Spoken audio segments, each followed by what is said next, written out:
তো সবাই বলে বডি বানাতে কতদিন সময় লাগে। আগে নিজেকে জিজ্ঞাসা করো কি ন্যাচারাল বানাবে নাকি ইঞ্জেকশন দিয়ে বানাবে। তো যদি ইঞ্জেকশন দিয়ে বানাতে চাও 1 বছর লাগবে আর পুরো একদম তাগড়া বডি হয়ে যাবে, ঠিক আছে। মাসলটা থাকবে এরকম এরকম সাইজের, তো একদম লিখে নাও। আর যদি তুমি ভাবো ন্যাচারাল বানাবে 4-5 বছর হয়ে যাবে, এরকম একটা ফিজিক পাবে, ছোটোখাটো, নাকি বেশি কাটিং থাকবে নাকি বেশি কিছু থাকবে, দেখতে পাচ্ছ, ঠিক আছে। ফ্যাট থাকবে 4%, 5% এরকম থাকবে, ঠিক আছে। ফিজিকটা দেখতে পারো।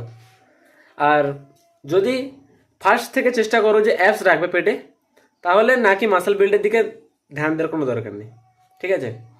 আমি কখনো অ্যাপসের এক্সারসাইজ করি না, দেখতে পারো। তো অ্যাপসের এক্সারসাইজ না করেও এরকম ফিজিক আছে। আর যারা ন্যাচুরাল চাও তার জন্য আমাকে সাবস্ক্রাইব করো। আর যারা চাও যে অ্যানাবলিক এনহান্স, তো দেখতে পারো ওই এডিটিং করেও, নামটা কী ছিল একটা, বেশ ও বাদ দাও, ওই রোলা ফ্লেক্স না কি একটা ছিল, আলোরা ফ্লেক্স, ওদেরকে সাবস্ক্রাইব করতে যাও, ঠিক আছে। আর যারা ন্যাচুরাল চাও তারা সাবস্ক্রাইব করবে। তো যারা মোটিভেশন পাও আমার থেকে, ঠিক আছে। আর গাইজ, আমার কথাগুলো অনেকের খারাপ লাগবে, কমেন্ট সেকশনে এসে গাল দেবে, ডাজ নট ম্যাটার।